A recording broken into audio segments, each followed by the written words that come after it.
என்ன மருமகளில் தமிழ்ச்செல்வி காது குத்து ஃபங்க்ஷனுக்கு பணத்துக்கு என்ன பண்ணுறது அப்படின்னு சொல்லி தமிழ்ச்செல்வி கிட்ட வீட்டில் இருக்கவங்க எல்லாரும் கேட்டுட்ருக்காங்க. பிள்ளை தமிழ், என்ன பிள்ளை இப்படி சொல்லிட்ட நீயே, அவ்வளோ பணத்துக்கு நம்ம எங்கே பிள்ளை போகிறது?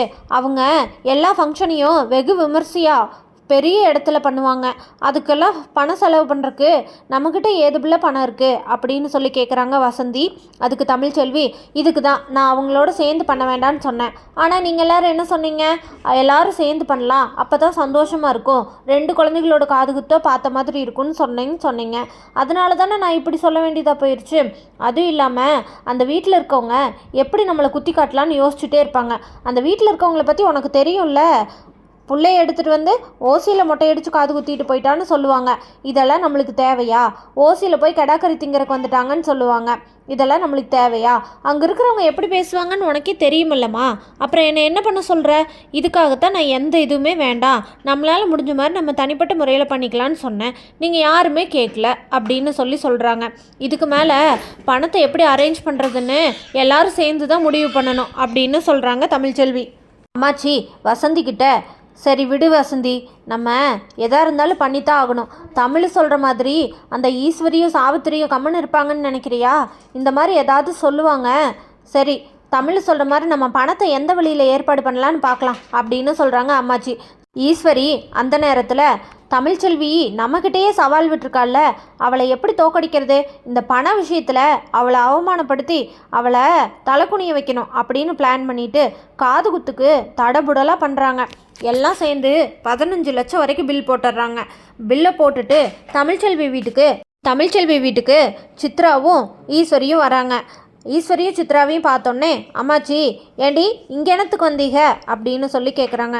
என்னம்மா, வீட்டுக்கு வந்தவங்கள வாங்கன்னு கூட சொல்லாமல் இங்கே எதுக்கு வந்தீங்கன்னு கேட்குறீங்க? சரி அதை விடுங்க, நாங்கள் காரணம் இல்லாமல் ஒன்றும் சும்மா வரல, எங்களுக்கு வேறு வேலை இல்லைன்னு நினச்சிட்ருக்கீங்களா அப்படின்னு சொல்கிறாங்க ஈஸ்வரி. இதை கேட்ட அம்மாச்சி, வந்த விஷயம் என்னன்னு சொல்லுங்கடி ஃபஸ்ட்டு அப்படின்னு சொல்கிறாங்க.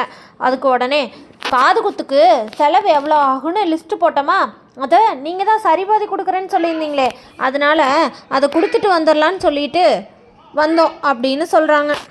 அதுதான் கொண்டாந்தீங்கல்ல, அதை கொடுத்துப்பட்டு கிளம்புற வழியை பாருங்கள், தேவையில்லாமல் வளவள கொலகொலன்னு பேசிக்கிட்டு இருக்கீங்க அப்படின்னு சொல்கிறாங்க அம்மாச்சி.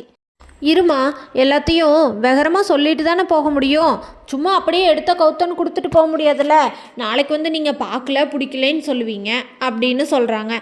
இந்த தமிழ், இதை நீ வாங்கிக்கோ, அப்போ தான் கரெக்டாக இருக்கும். காது குத்துக்கு ஆக வேண்டிய மொத்த செலவு 15 லட்சம், அதில் உங்களோடது சரி பாதின்னு சொல்லியிருக்கீங்க, சரி பாதி 7.5 லட்சம் சரிதானே அப்படின்னு சொல்கிறாங்க ஈஸ்வரி. அதுக்கு தமிழ்ச்செல்வி, என்னது 7.5 லட்சமா அப்படின்றாங்க.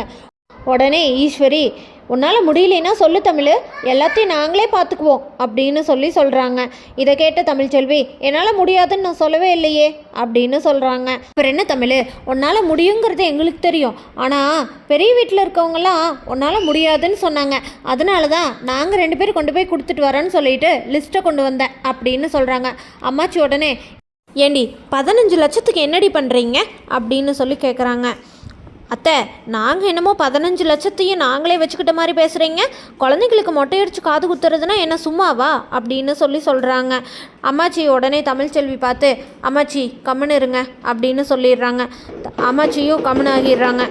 வீட்டில் இருக்கவங்க எல்லாரும், என்ன 7.5 லட்சத்தை நம்ம எப்படி புரட்ட போகிறோம், எவ்வளோ தமிழ் எப்படி புள்ள அப்படின்னு கேட்குறாங்க வசந்தி. செல்லப்பாண்டி உடனே, 7.5 லட்சமா, என்னத்தான் சொல்கிற அப்படின்னு சொல்கிறாங்க. அவங்க 2 குடும்பமும் சேர்ந்து ஒன்றா காது குத்தி சந்தோஷமாக இருக்கணும்னு நினச்சிருந்தா இந்த மாதிரி 15 லட்சம்னு சொல்லி கொண்டு வந்து பில்லை கொடுத்துருப்பாங்களாப்பா? இதுலேருந்தே தெரிஞ்சுக்கோங்க அவங்க குடும்பத்தில் இருக்கவங்களாம் எப்படி இருக்காங்கன்னு. நான் சொன்னது சரிதான், நம்ம சும்மா போயிருந்தோம்னா நம்மளை ஓசியில் குடிக்கிறோம் அப்படின்னு சொல்லியிருப்பாங்க. சரிப்பா, இந்த காரை விற்றாதான் வேறு வழி நம்மளுக்கு கிடையாது, அதனால் கார் விற்கிறதுக்கு யாராச்சும் இருந்தால் கூட்டிகிட்டு வாங்க, அதை விற்று பணத்தை கொண்டு போகலாம் சரியா அப்படின்னு சொல்கிறாங்க. ஏத்தா, அது உனக்கு ப்ரைஸால கிடச்சிது, அதை ஏன் விற்கணும்னு சொல்கிற அப்படின்னு சொல்கிறாங்க செல்லப்பாண்டி. காரை விற்று சொன்ன மாதிரியே பணத்தை கொண்டு போய் கொடுத்துட்றாங்க தமிழ்ச்செல்வி பணத்தை கொண்டு போய் கொடுத்தது எப்படின்னு தெரியாமல் ஈஸ்வரியும் சித்ராவும் திருன்னு முழிக்கிறாங்க. தமிழ்ச்செல்வி அவமானப்படுத்தலான்னு நினச்சா எப்படியோ பணத்தை கொண்டு வந்துட்டாளே அப்படின்னு சொல்லி நினைக்கிறாங்க. சேது வாங்கி கொடுத்த காரு விற்று அதே பணத்தை கொண்டு போய் திருப்பி கொடுத்துருக்காங்கன்னு தெரிஞ்சா தமிழ்ச்செல்வி அம்மாச்சியை சும்மா விடுவாங்களான்னு தெரிஞ்சுக்க நம்ம சேனலை மறக்காமல் லைக், ஷேர் அண்ட் சப்ஸ்கிரைப் பண்ணிக்கோங்க.